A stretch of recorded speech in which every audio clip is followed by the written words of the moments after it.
Hi everyone, welcome back to my podcast Ask Bone Teacher, where I answer your formal questions in an informal way. So today my guest is Dr. Isra, who has secured a 3-digit rank of 310 in her first attempt while pursuing a busy internship. Her story is worth listening to for people who want success but have absolutely no idea how to go about it, because she has painstakingly summed up everything you need to know to clear the exam in internship, all the way from the confusion of selecting the material to struggling with paranoia just before the exams. Towards the end, she shares a special message for all the aspiring girls who have unsaid societal pressure of getting married. Hi Dr. Isra, how are you? Hi sir, I'm fine. How are you? I am good, thank you very much. Thank you for joining us here today. Oh, it's a pleasure sir, I'm humbled. Ladies and gentlemen, she got rank 310. I repeat 310, that is a 3-digit rank right out of her internship, which is an amazing rank. And before I hype her, let her just tell us who she is and what she's doing right now. Oh, that's very kind of you sir. I belong to Lucknow, but I have been studying in Aligarh Muslim University. I just finished my internship this year. And as you said, I got a rank which was pretty decent, alhamdulillah. So yeah, that's all about me, I'd say. So you got this rank after finishing your internship or while doing your internship? But this was my intern year. I just finished it this January. So while you were doing your internship, and I gather from your seniors and the people I know from AMU that internship in AMU is no joke. Am I right? It is not. It's pretty hectic. So before you tell us about how you studied during internship, I really want to understand what kind of internship it is and what was your mindset getting into internship in AMU? It's kind of, when you start the year, you're filled with euphoria. You've just passed your final years and you're a new intern. You have duties, you're recognized by seniors, and you'd be like, okay, I actually get to do something. So, that euphoria of being there in the clinics and wards, it started off like that, but what happens is within a few days or weeks that dies down, and I'll tell you why. It's because just about that time you hear the result of your seniors. They've just given the NEET exam, and then you hear marks and you hear iske itne aaye, and all this noise around, and then you realize that this year is not going to be what you thought it was. It's going to be actually managing internship and the duties and preparing for NEET. And that's when reality hits you. So although you have just finished your final prof year, which was in itself hard endeavor, and you had to read medicine, surgery, pedia, obs and gyne, clear the theory and the practical, and now you've moved into honeymoon phase of clinical medicine, where you would start examining patients and feel all doctory, and then suddenly you're hit with this reality that this is not the end. In fact, it's just the beginning of another phase of your life. Can you describe more about your internship, because I still can't comprehend getting such an amazing rank while doing an internship in such a hectic hospital?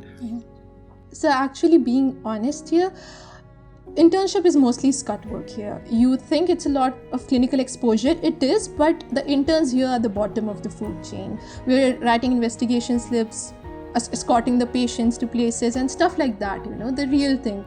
So it's like at the end of the day, you feel the time you spent during your duty is mostly wasted, because you feel that you actively don't learn anything. And this realization, this entire process of coming in terms with, okay, I have to prepare and I have duties, it hit me a month later. I fumbled a lot, and then it hit, all right, I have to do something. I cannot just wing it like, it's not a prof exam, it's not MBBS anymore. I'm not a student, I'm actually working here. So most of the top rankers are usually good students in their prof years. Just be honest here and tell us what kind of a student you were.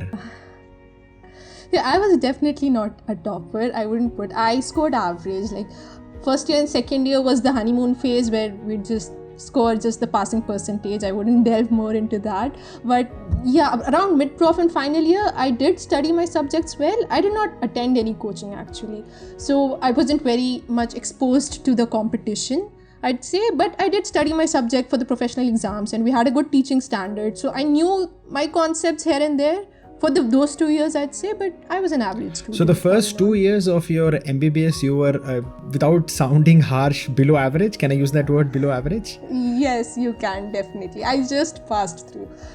I would tell you, like, the first 2 years, it's just like you want to enjoy your life and you're into college and you're into college fests and everything. So I would take the last 3 months of before the prof and I'd like mug up and whatever to just go through the exams for the first and second year, because even the subjects aren't that interesting, let's be honest. You need real motivation to. So I mean, you never even considered preparing for NEET PG or postgraduate entrance exam in your UG days? No, I mean, you start thinking about it in around final year. People start thinking about it earlier, those who attend coaching, but that was not the case for me. So in about final year, you think, okay, eventually I have to do this and eventually I have to do that. So thoda mindset ban raha tha. The mind was going there, but never something concrete out of it, because final year is tough as it is. So I was like, okay, we'll see in internship how it goes. And that's how. So your first hurdle was to prepare in internship, and obviously the second hurdle would be to choose your weapon of choice. So how did you select the source that you would use, and what did you trust? I did not know what source to trust in. So I looked about, I asked a few seniors who had just finished their exam, and like after a lot of hit and trial, in the end, I was like, I cannot attend coaching this year because internship is tough. So I'll order notes. I ordered notes basically from good sources that I trusted, some from Marrow, some from DAMS, and I compiled my notes and I was like, fine, I have something, let's just see what it is. And apart from that was about the time I also got into Marrow QBank. Like our seniors recommended it, so I took the Marrow, QBank. So you had Marrow notes, you had DAMS notes, and you had the Marrow QBank. So these were your three primary sources of information. Yes, definitely. I'd say. Okay. And actually what I feel here is the Marrow QBank was the main source in a way. All the notes had more or less 90 to 100% the same information, but it was more about supplementing or active learning, and that's where QBank helped me. Like, no doubt it's a brilliant platform. Everyone listening to this knows it's the gold standard. But, I cannot rave enough about it just because it changed the game entirely for me. Exactly. So, I think this is a very important point for everyone to notice and highlight, or in fact hammer into your head, that sitting down and just reading notes passively is not going to take you anywhere. It's like learning how to drive a car just by reading the instructions manual. Trust me, that is not going to help you learn how to drive the car. So please, it doesn't matter where you are, it doesn't matter in which phase of preparation you are, start looking at the questions, start answering them. So what next? What did you do next? You had a busy internship going on. You had just overcome the task of selecting the sources of information. What did you do with it? Well, to be honest, what happened initially was that in my mind frame, I was still the student. I hadn't actually realized that, okay, I'm an intern and I have duties. So I'd like, in an attempt to compensate, I'd set like really unrealistic goals for myself, and me being me and partly to blame the duties, I wouldn't be able to achieve them. I'd get disappointed. It hurts. Like, everything puts you off, and suddenly when you're not doing up to the mark, when you're not achieving anything, you just stop altogether. You're like, ki mujhse kuch nahi ho raha hai. I'm not able to do anything.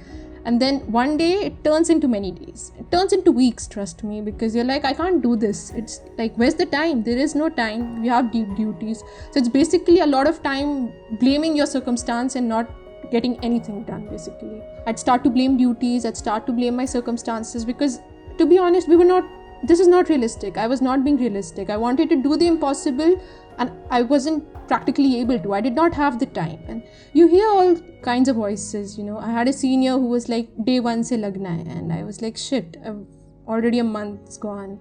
Another one told me ki, intern year mein it's not possible, just study the basics and you'll get through it in drop year, and all kinds of things. You hear everything. And what happened in the end, I was like, okay, enough of the noises. I can ask advices as much as I want, but I need to do something substantial with my life here, because I'm the one at loss in the end.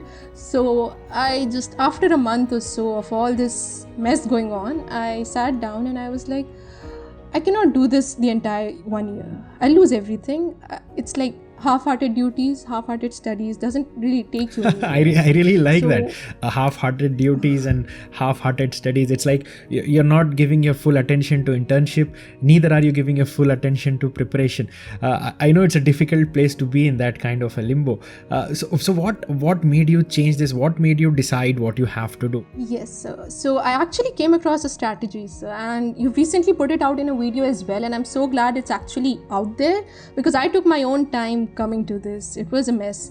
So what I did basically was I divided my internship into difficult postings, hectic ones, and easy ones. So that sorted, I divided my subjects into ones that I'm good at and ones that need working on.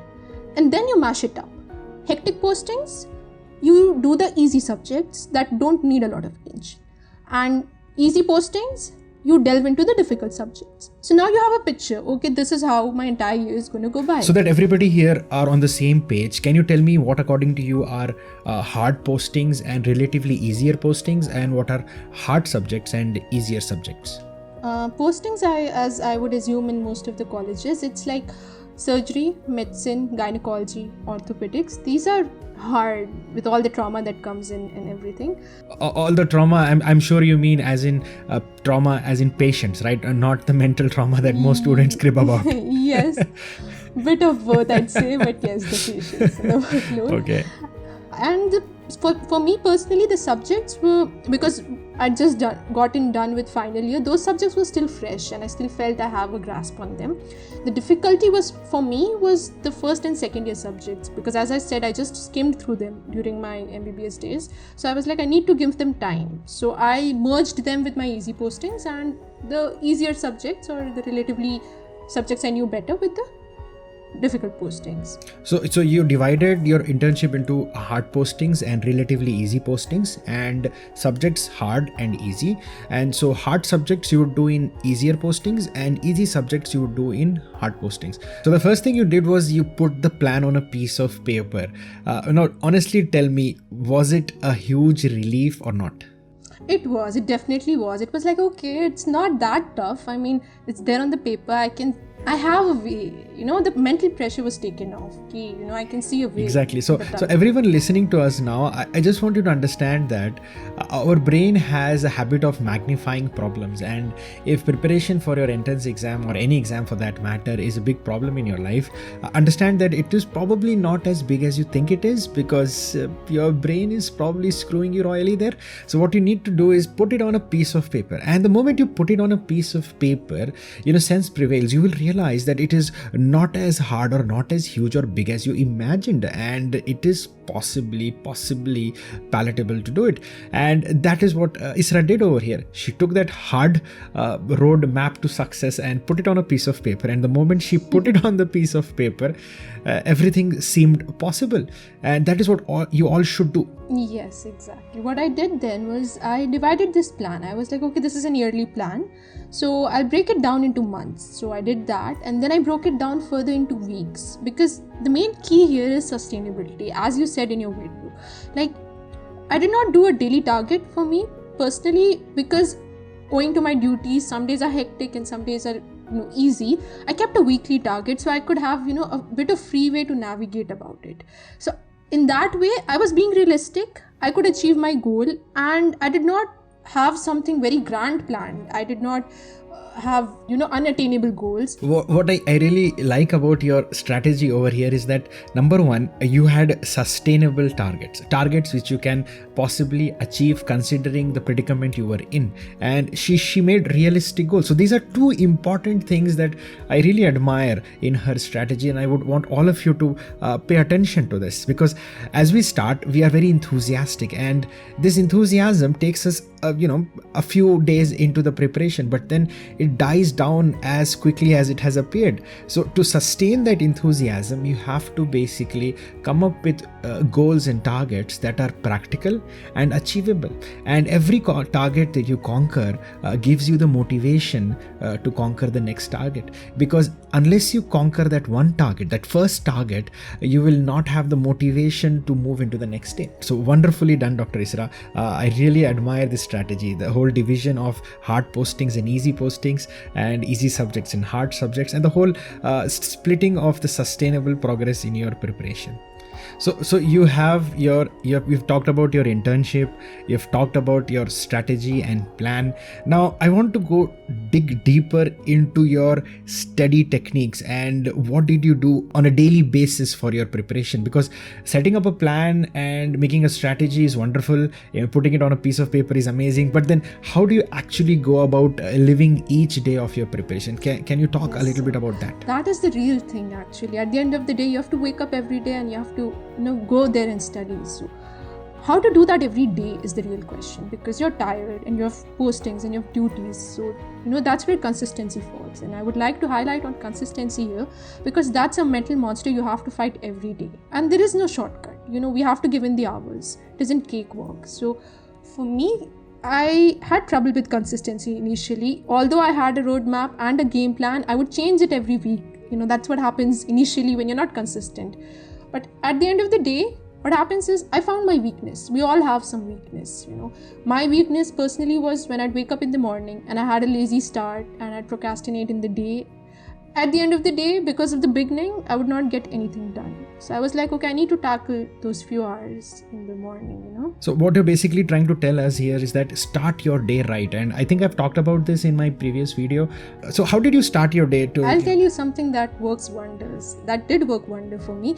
What I'd do is I'd wake up in the morning and I'd have an hour or two before my duties. I'd take Marrow, and Marrow gives you this brilliant feature of, setting a custom module. I'd set it to easy questions.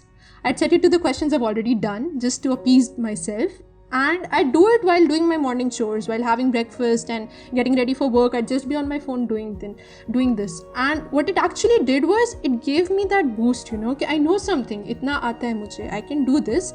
So that would start my day on such a positive note that I would be motivated to study throughout the day. That would change my day entirely, and it really does work, that small thing in the morning to give you that kick. So essentially you treat your brain like a small child, right? You coerce it into believing that you're all okay, you're all happy, let's move on. So I think this is what we all should do. The first things, the initial movement or the initial the inch is hard. So you need to coerce your brain into believing it is possible. So do things that are possible, do things that are easy, do things that you're comfortable with. And once that happens, and once you see that dopamine kicking in, I keep on telling you, this is very important, that initial dopamine, that initial high, that initial happiness is what pushes you to do the next challenge, right? And that is what she did. She took up custom modules of the topic she was familiar with. She knew that. She coerced her brain into believing that she was doing well, and that gave her the energy and the motivation to keep on pushing throughout the day. That's a wonderful strategy and a very important point that you have shared with the audience. I really think that you should apply this in your routine. Okay, Dr. Isra, what else do you want to add to this strategy that you already have? I would like to add this one thing about revision exactly. We know what to study and we study it during the day. But the thing is that we put off revision. We think that revision is something we'll do at the end when we've already completed the subject. That's not true. That's your mind tricking you again. Revision is an ongoing process. In hindsight, I can clearly say that you revise it while you're reading it.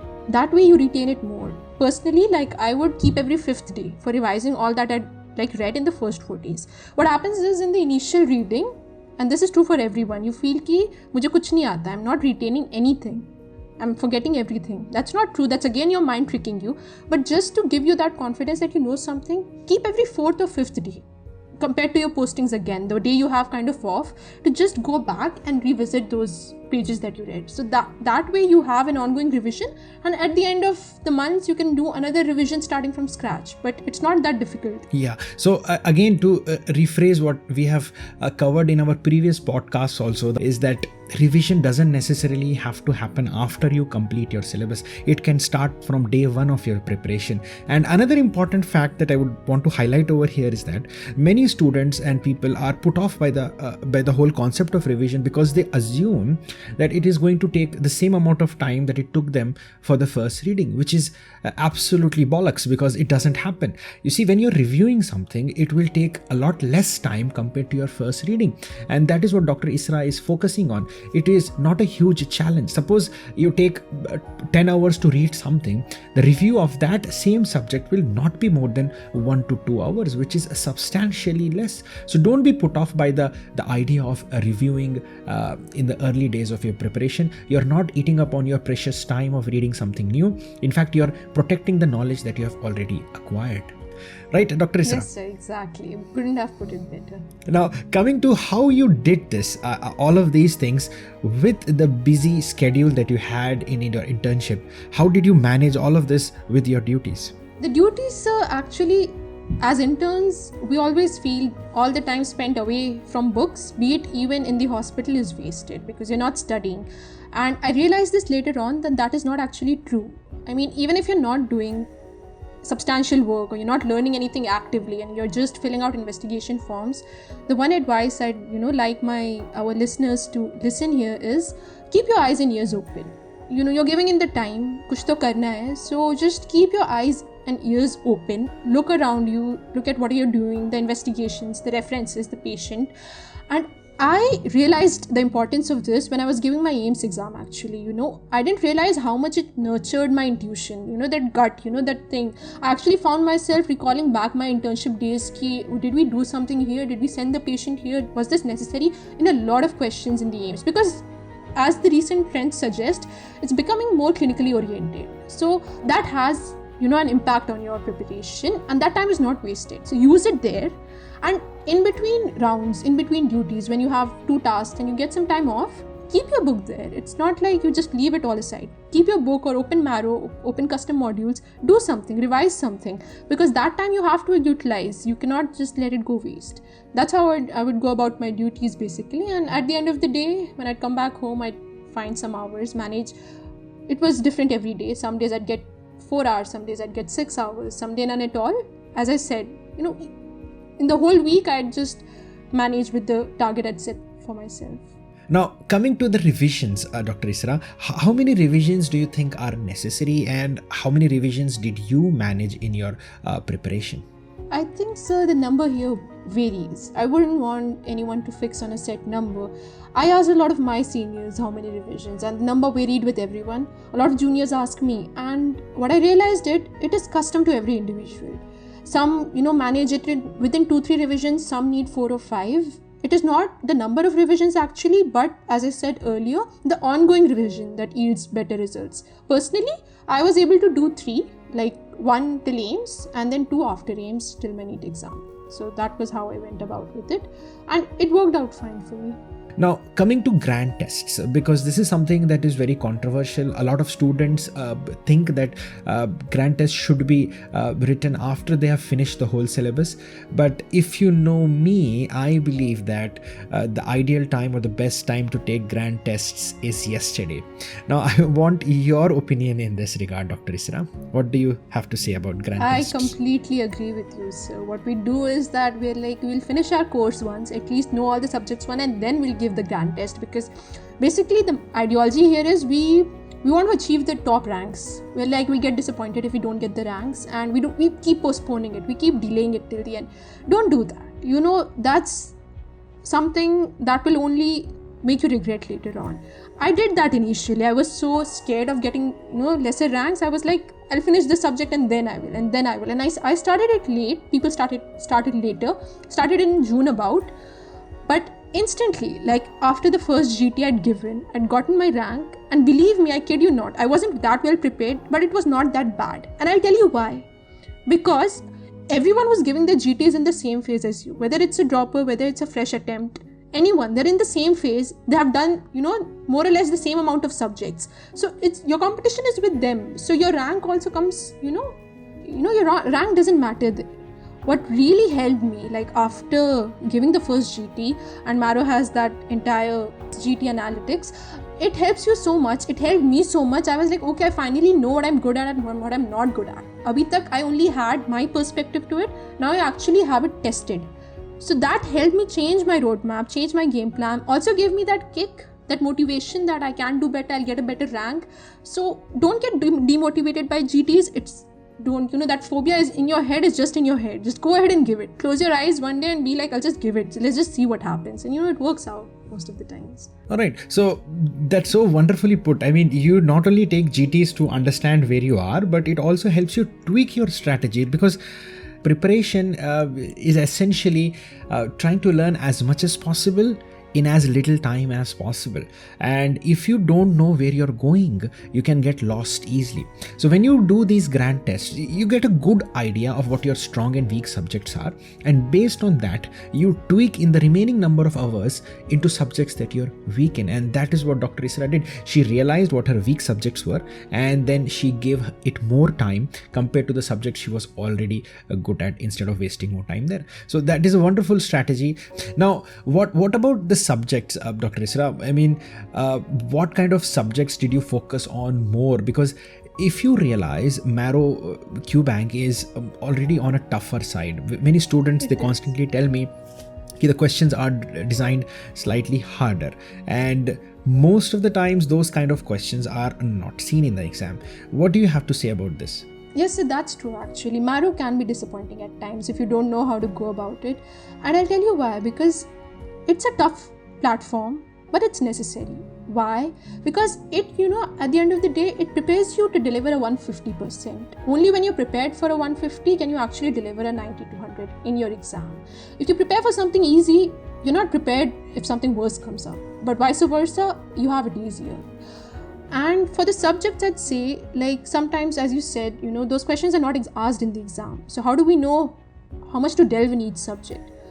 For instance, you get a hang about the subjects. The more you give GTs and the more you go about doing the QBank, since they're set to the custom of NEET. So you realize, you get that inner intuition that there are some subjects that you need to delve more on. For instance, I would say like medicine or gynae, like a few chapters like renal. The examiner has a lot of concepts to move around, entertain himself. So okay, I can study in detail. But for other subjects like ortho, for instance, whatever sir you teach us is enough. We know that in the exam you eventually realize that's all the examiner asks.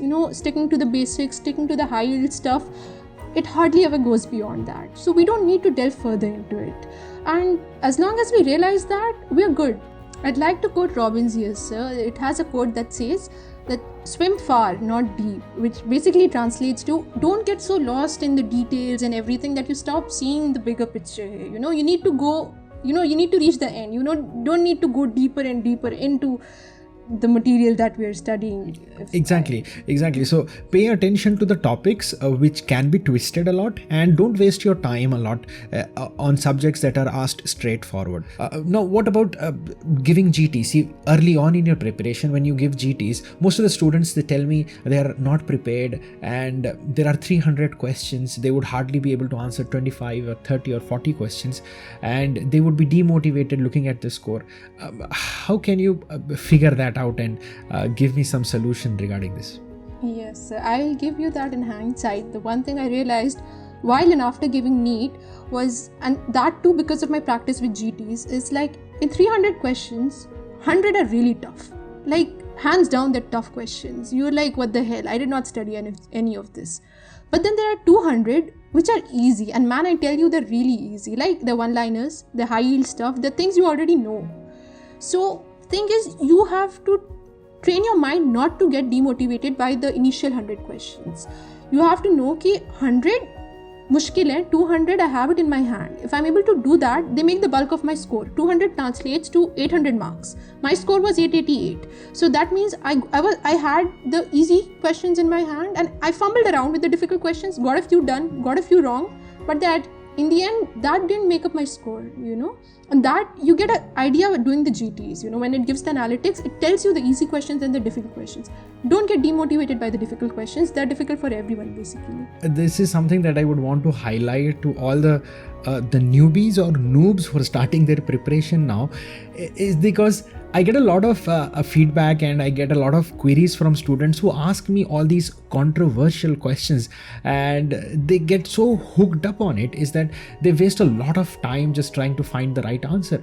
But in The sad reality is that we really don't know the correct answer, and that is why it is controversial, and that is why the examiners keep asking them again and again. And as rightly as Dr. Isra has put it, if you waste your time in those 100 controversial questions or tough questions, you're essentially losing a chance here. Now, Dr. Isra, I would just want to ask you, when you started preparing, right, you had all these subjects and you would have nicely categorized them into hard and easy. Which were the subjects that you started with and which were the ones you did later on in your preparation? I had easy postings in the beginning, so I kept the difficult subjects for them. Difficult for me here, it stands for basically those subjects that you don't study in MBBS. They might not be difficult per se, but you've not done them in MBBS. Like the bigger subjects, medicine, surgery, we studied them. But for me, orthopedics and anesthesia, dermatology, these were the subjects that only studied, what comes in the professional exam. So I had no clue what was in there. And it was a huge phobia for me. I was like, okay, fine, this is really difficult. How do I go around it? How do I do this? So I would like to quote something my father used to say here. He's a pediatrician in Makkah. He used to say, grab a bull by its horns, which means sant ko sing se pakdo. What it means in context was, if ortho was the bull for me, I was one fine day I decided, fine, I ordered your workbook, sir, and I just delved right into it, right into the middle. Like, let's just see what it has. It couldn't be that difficult. And once you get inside it and you start studying for any subject, you realize it was only as difficult that you made in your head. It's not actually that difficult once you start studying. So, I would suggest, don't keep delaying them. We have a tendency to delay what we don't like. Just do it in the initial months of internship, because after 6 months, you're going to have that added pressure of exam coming up. And that phobia stops you further from doing a subject. And I have friends who left entire subjects till the end only because they kept dealing it throughout the entire internship. So don't do that mistake. Start it early on. It's not that difficult.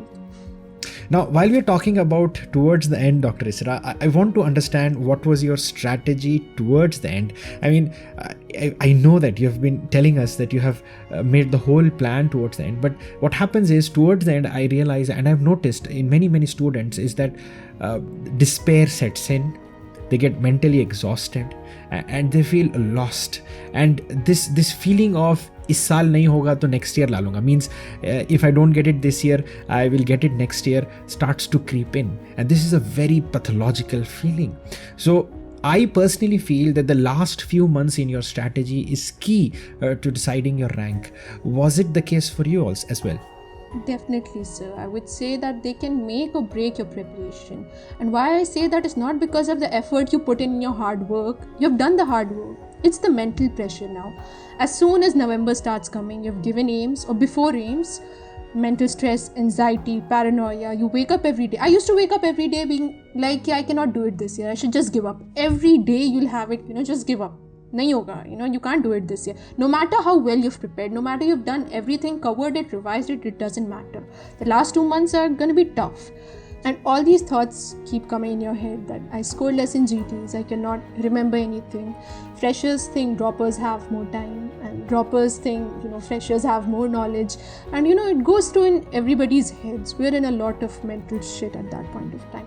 So that paranoia sets in towards the end. That is a reality. That's a hard reality. But the real question is, how do you tackle that? What did you do to overcome that challenge? For that, sir, I would like to take a reference from your video, which says your mind is your own enemy. Your mind is your biggest enemy, to be honest. It tricks you into believing you're good for nothing. And the good thing is you can tackle that. It's also a kid. So start believing in a few things. What I would do, I would think that, MBBS wasn't easy getting into it. We did that. Profs weren't easy. UG wasn't easy. We are here. So, there's just a few more months. Just keep telling yourself 2 more months and 2 more months. There's a quote from Breaking Bad that goes, Walter White says that you're not in danger. You are the danger. And as silly as it sounds, I would keep telling that to myself, that I'm not in danger. I am the danger. And somehow convince my mind that I have it in hand. And, it helps, believe me. Whatever it is that works for you, make your mind positive at that time, because that's absolutely necessary to sail you through those months. So now towards the end, I would like to ask you this question. We know that it's a long journey. Preparation is not a small time, and it takes a lot of mental stamina to get where you are today. I would just like to know what kept you going, what was your drive, what motivated you to conquer each day and finally win this rank. I just want you to share your 2 cents about it so that everyone who's listening to this today finds some bit of motivation from that and make their days better. So I came across your posts on Marilyn. It was a video you released in the last 2 months which was about coping with anxiety during that time, and I was in a bad state. I checked you out on YouTube and that helped me, and then I further tracked you down on Instagram and realized the entire Bone Teacher family, and I was so blessed to come across it. I even DM'd you, but I guess you receive a lot of DMs, so that's how yeah. And for Sir, personally, the one thing I think that really motivated me was, see, I'm a girl, and for girls, the pressure of marriage builds up. We're on limited time here. We don't have years to prepare. The virtual clock is ticking for all of us.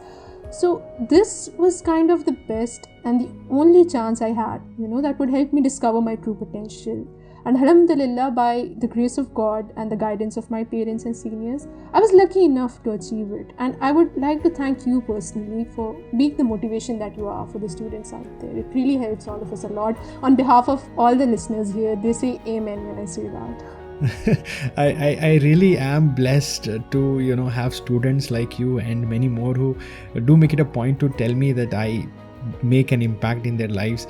But I honestly always just wanted to be that senior I never had myself, and I just want to show you the path. I'm just a few steps ahead of all of you. But I just want to reiterate that one fine point you mentioned, and I don't want it to be ignored, that girls, there is a lot of pressure from family to get married, and a lot of things change, although they should not, but the harsh reality is they do change after marriage. And I think this is the best time for you to just sort it out and make your path and just make the dent in the universe that you want and you seek. It was a pleasure having you, Dr. Isra, here. You have crafted your journey so well, and you have put everything so articulately over here that even if someone is lost in the abyss of information and doesn't know where to go about, I think if they listen to this one podcast, I think they will have everything to go by, because you have so succinctly put everything from the beginning towards the end. I wish you all the best, Dr. Isra, in your future endeavor. What specialty would you want to get into with such an amazing rank? I've taken up radiology as per the trend going on, and I had personal interest in it as well. So yeah, inshallah, let's see how that goes. I'm so happy for you, and I'm sure your parents must be so proud of you right now. You have done an amazing job, not only cracking the exam, but also sharing your journey with everyone. I wish you all the best. Thank you, sir. Jazakallah. And I would just like to thank you for giving me this opportunity of actually sharing my story. It's an ordinary story, and there are better ranks out there, but thank you for giving me the opportunity of putting it out there. The beauty is in the simplicity and ordinary, Dr. Isra. We don't have to make things very complicated. And I think this is a perfect way to end my podcast, where I always say, keep things simple and stupid. I hope you have understood what we talked about today. Comment below and tell us what you think. Alright guys, keep things simple and stupid. Don't forget to follow me on Instagram and subscribe to my YouTube channel. Comment your questions below. I will try to answer them in my next podcasts. Take care. Bye-bye.